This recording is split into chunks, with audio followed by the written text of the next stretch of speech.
I'm Dawn Manafusco, life coach for writers and creatives, and this is Write Your True Story, how to use your story to grow your business, inspire millions, and leave a legacy. And today, I have one of my favorite people on the show, Shelley Klammer.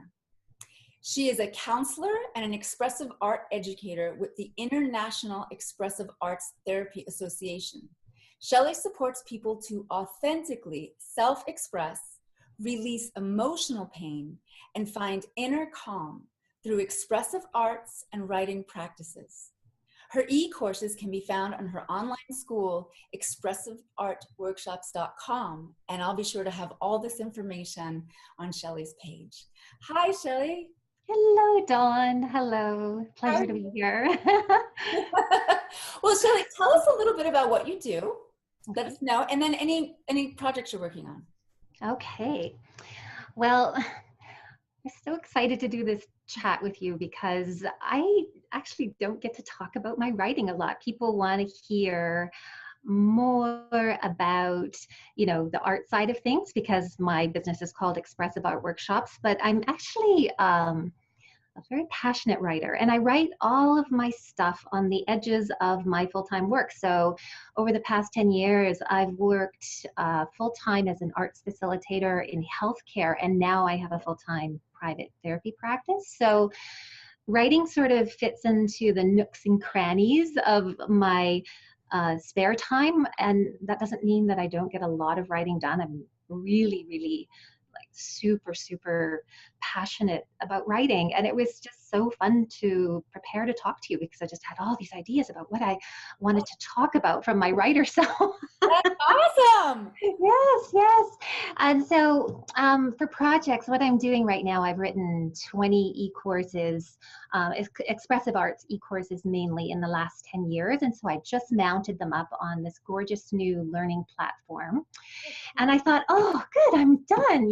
That's it. That's it. But then, of course, something comes in on the edge of my intuition. And so I've just recently started a new writing baby, which is a intuitive creativity course about healing trauma. And it's supporting me to heal the last vestiges of trauma that I've experienced in my life. And I'm also organizing all the writing that I've done even further. I'm turning it into what I'm calling a learning library for my newsletter subscribers. So I'm organizing all my blog posts and free materials. It's a free thing that I send out once a week. So that's what I'm doing.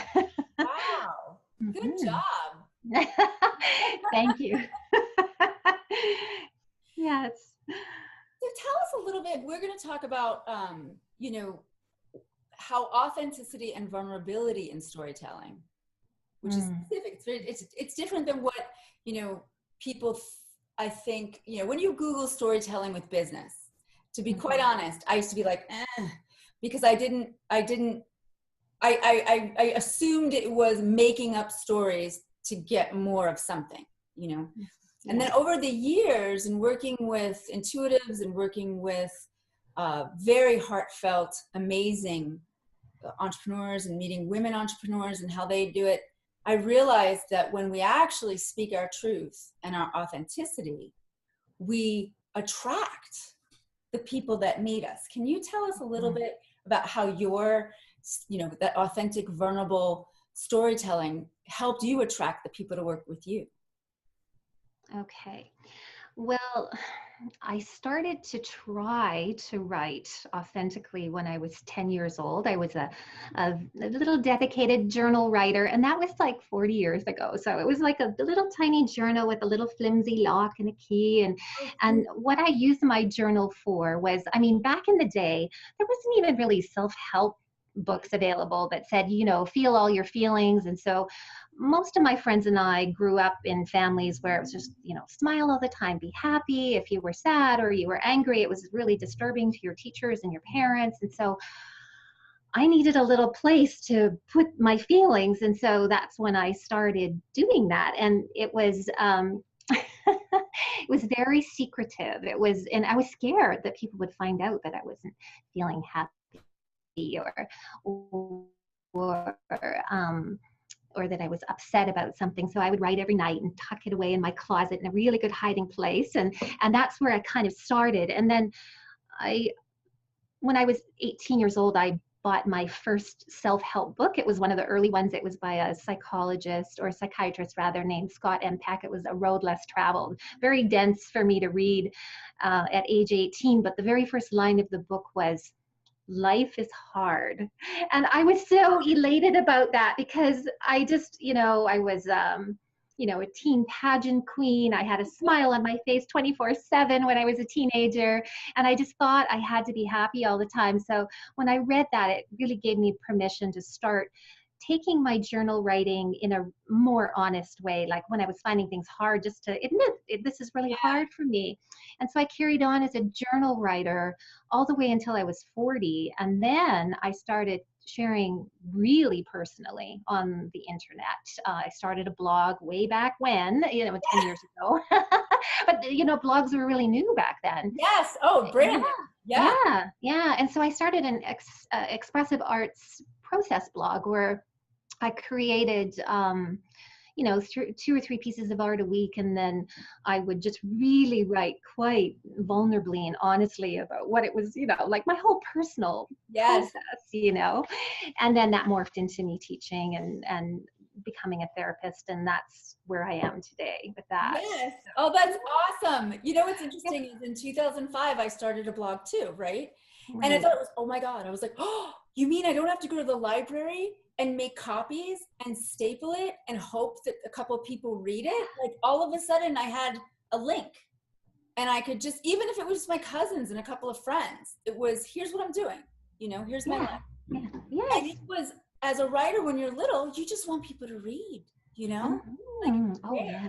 then all of a sudden it was like, I actually didn't know what I was doing. And in the same way, I was sort of guided by communicating. But I love that you said that, especially the journal writing when you were younger up until you were older, because some people out there will say to me, oh, I just have, 50 journals, as if it's a nothing thing. Oh, it's a huge accomplishment. Yes. Tell us more about journal writing and how you use it, how you ask people to journal, why people should journal. Okay. Well,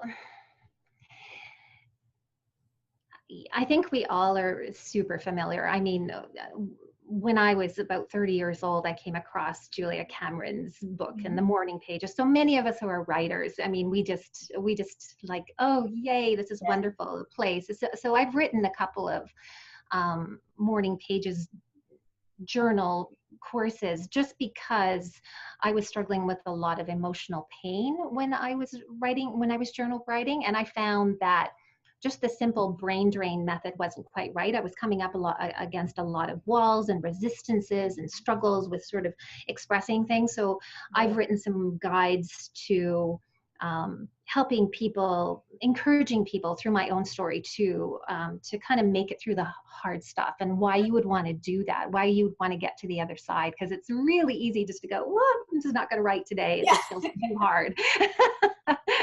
Yeah. That's awesome. You know what I'm getting is also when you say encouraging people to express, or you were saying how you were not able to express outwardly, which we didn't, right, with teachers.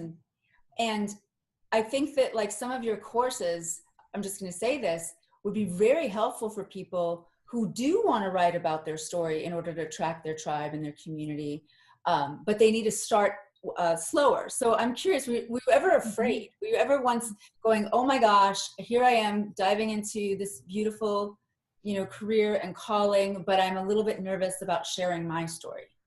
Did that ever? Yeah, well, when I first started, I think I felt lucky that, 15 people a day might have been reading my blog. It was pretty private back then.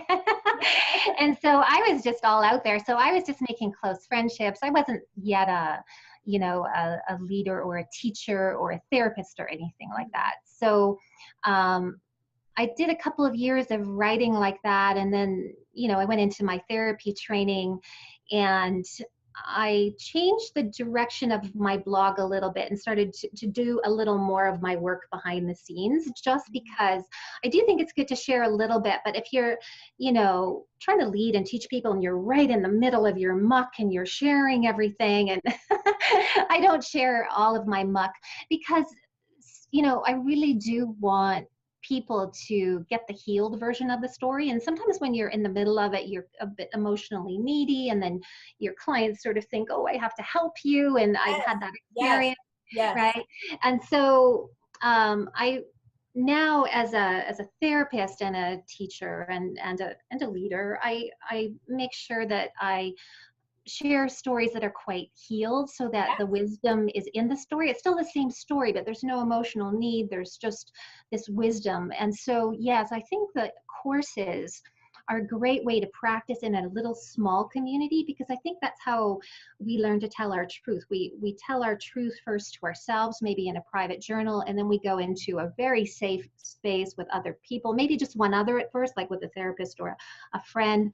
And then we try to take it into a group, and groups are so therapeutic because Yes, they are like a microcosm of the macrocosm. And then finally, when we feel strong enough and our stories are healed enough, we can start to share it yes. more in the world. I So love that. that's my thought. You Yeah. really, you really gave a big insight, huge, about sharing after you've healed, Yeah. able to look at it from hindsight. In your experience, working with people who really write their story or get their story out, or they're journaling their story, tell us about that healing process of being able to see the struggle after, through the observer, and how that's healing for people. Mm-hmm. Well, one thing I want to say is that, I mean, if we waited until we were totally healed, we'd never do This anything, is true. right? We kind of have to put ourselves out there when we don't feel quite ready. There's always that beautiful line between not quite feeling ready and not feeling so just open and raw and just like, oh my God, I just overshared way Yes. too much. So there's kind of when we haven't shared a lot of our inner truth, there's a tendency to overshare at first. I know I sure did.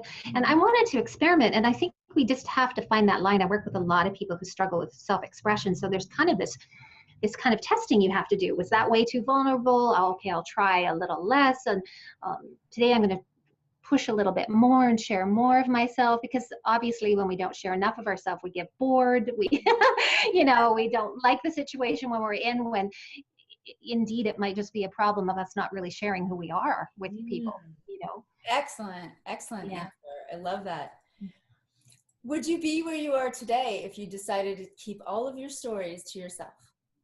I had such a funny response when I first contemplated this question, because um, once I started public writing 10 years ago, I couldn't believe the passion that I had. Like prior to that, art was my main language, just because for one thing, it was a bit more private, like people can, unless you're really good at reading the symbolism of art, you can, yes, most people can't. So you can put out all this honest expression into an art piece or a collage or a painting. And that felt super safe for me. But then there came this time where it's like, no, I need to find a heart language, a language of emotions and a language of the heart. And it has to be verbal. It has to be in words.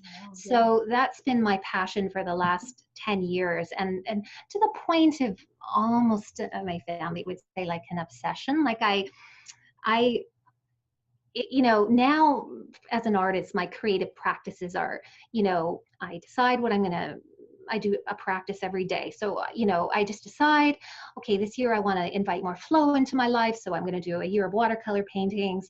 I do it for 15 to 30 minutes before I go to work, and done. I don't have to revisit it again, right? Or, this year I'm doing mandalas, where I'm wanting to move into more emotional calm and practice meditation. So 15 to 30 minutes, done. Over tea, I'm done. But writing is something that just goes, in my head, and how can I find better language for that? So, I mean, as a writer, I am so intuitive, and my writing doesn't conform to logical standards. Like it just Awesome. comes when it Yeah. comes, and then I just hone the language, and try to get it very, very, so it's just the words themselves. I always hope that they'll just sort of pierce someone's heart and open up sort of a healing space within them. So, I can, on a weekend, I can just like all of a sudden 3 hours have gone by and I'm like this over my computer, frozen shoulder, frozen neck. I haven't gone to the bathroom. I'm angry because I'm hungry. I want to keep going. And I'm like, so the funny answer to that question was, if I wasn't, if I hadn't written my truth this last 10 years in this public way that I have, I probably would have got a lot more exercise. That was the answer that came, and it was so funny. I just had this huge laugh. And my favorite form of exercise actually is expressive dancing, and I have two beloved teachers here in the town that I live in. And as I was coming up to the office at 9 this morning to start my day, my one dance teacher is like, "Oh, hello." We had this big hug on the street, and then I turned to go into my office, and there, right behind the glass, is my other dance teacher. And I thought, oh, okay, that's a sign. Yes. I have to do more exercise. That is a sign. I can't sit like this, No. It's not right. Yeah. It's interesting that you should say that. Today on my Facebook Live show, I was talking about how to get out of a slump, and like a really artistic slump, or it could be anything, but I was focusing on writing. And one, I said to surround yourself with people who are creative and who believe in you more than yourself. If that critic is really happening, But the number two was to move your body. And so like this morning, I wound up I pushed everything aside in my living room and I did some expressive dance. And I really got into it, built up a sweat, and I thought, God, I've been running, but I'm like, man, dance just opens things up. Everything. And the brain, just on a physiological level, it actually triggers both sides of the brain more, which is important, I think. It does. It does. Oh, so lovely to share. Yeah, to hear that, because I'm certainly feeling the same way. That January, I was so excited about this course that was channeling through and healing me. And I'm, as I'm doing it, that, I made the choice after my day at work. It's like, oh, I'm just going to go home and write it, and just write it all night, instead of going to my dance class. So yeah, we definitely have to find balance. So yes. Our passions. I really believe that. Yes. So, okay, next question. Why do you think, in your opinion, we gravitate towards people and want to hire people or work with people or be close to people who've overcome a struggle or a hardship and they've talked about it? What is it about that really allows us to trust? Well, I think we're all, like the book that I read when I was 18, life is hard at certain levels of development. We don't know what we're doing. And if we've come from a really, even like a mildly to moderate to extreme background that was disordered or dysfunctional, we actually don't even really know what's healthy. So we actually need people who are further up on the ladder to say, oh no, that's dysfunctional thinking. That's, because we don't know. It's like the water we're swimming in. So I think that's why, I was speaking to you privately about the healing web, but I had this vision of a ladder actually, because I often see us, somebody needs to help me up the ladder, and then I'll help someone else up the ladder to this higher understanding that we're all trying to get. So we're all at different levels of the ladder. And that's how I see it. Oh, that's a great image. I like that a lot. I'd heard the phrase, we lift as we climb. Yes, that's very akin to that. Absolutely. Yes. That's amazing. Yeah. This feels good to hear. Yes. So you've already talked about how the internet and social media, or at least the internet, changed the way you convey your story in the blog. What about social media? What about talking about healing and story? What are you, for people who are a little scared out there, feeling a little vulnerable, it is the authenticity and the vulnerability, though, that we all want to connect to, right? Yes. I guess the best question I usually get is, when is it too much, or when is it feel good? I think you kind of answered that with the if you're not in the muck. so much. Yeah, yeah. And I would love to speak to the internet in the sense that I think for all of us, it gives us such an amazing freedom to be ourselves and to authentically express our voice. And I just, I had this little story to share about that because a couple of years ago, I was approached by a publisher to collaborate on a book. It wasn't a book that would be all mine, so there was like this team, right? And it was a big publishing conglomerate, and they wanted me to write all of the text, and then there was an illustrator, and then there was like just an editorial team, and they sent me all the chapter outline already made. And I was like, oh my God, I've never done an outline. It's been all very organic, like what's emerging from very feminine, very intuitive, like what's emerging right now, what wants to birth, what wants to be pregnant. And then, this really intense deadline.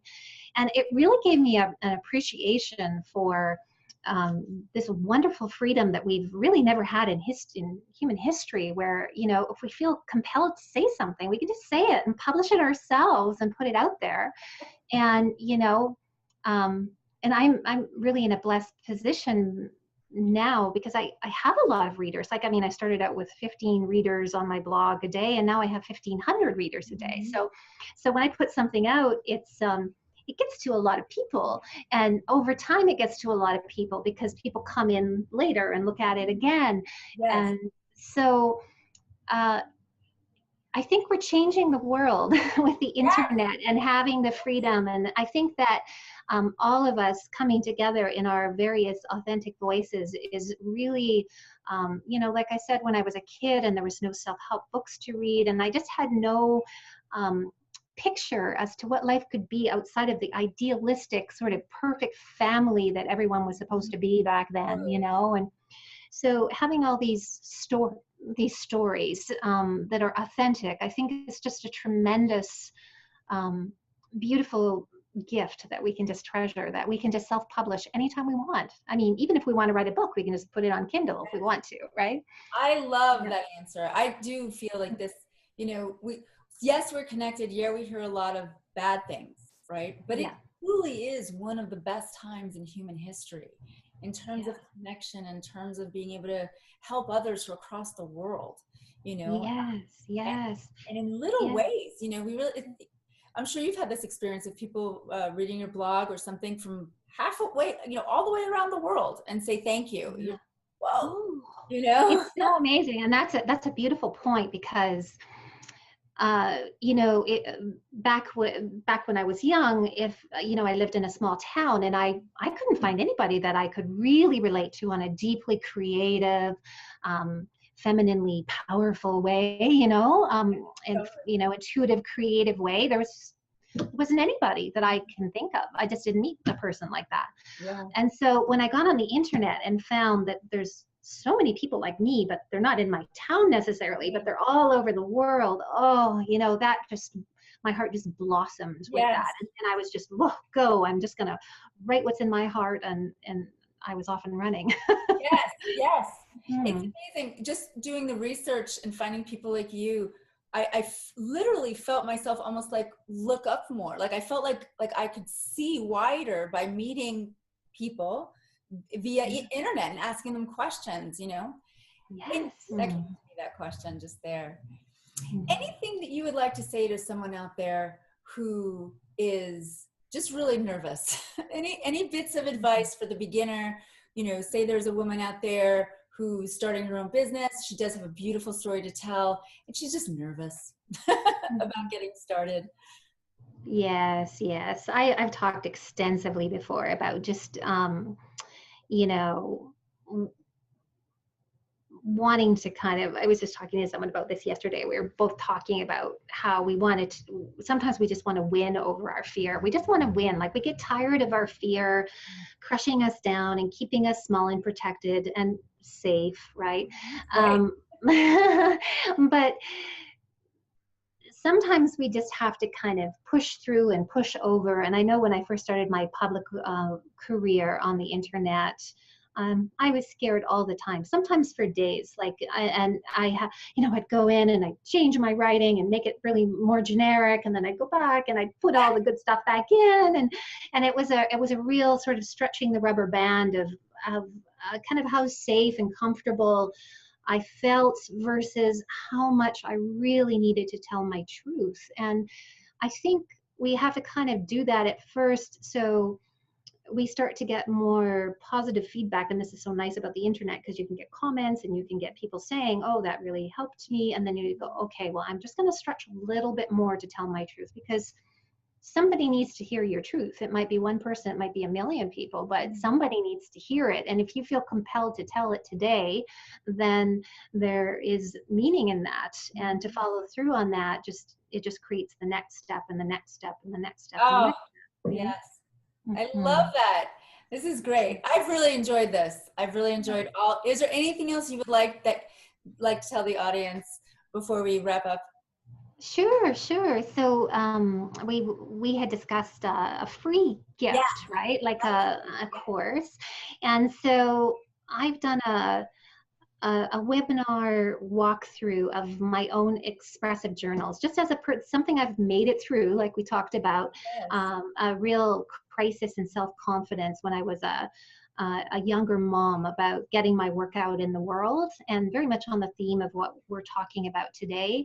And so anybody who wants to try their hand at really simple, really eloquent, expressive art journaling, this is a story about how I started really struggling to express myself and not being very eloquent about it, and just keep expressing, and how it helped me through a crisis of self-confidence, really, about getting my own work out in the world. So it's going to be appropriate based on what that sounds so great. I can't wait to check that out, actually. Yeah.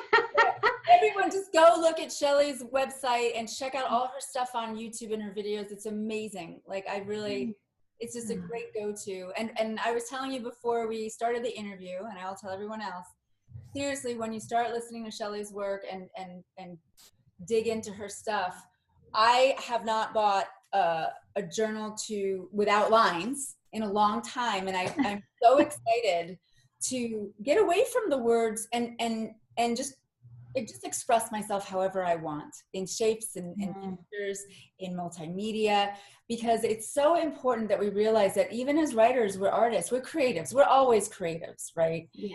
And tapping back into that is important. And Shelley's got it going on. So thank you so much for being here today, and I look forward to more, and for staying in touch and all that good stuff. Oh, me too, Dawn. It's been a pleasure. Thank you so much. Thanks, Shelley. Bye. Bye.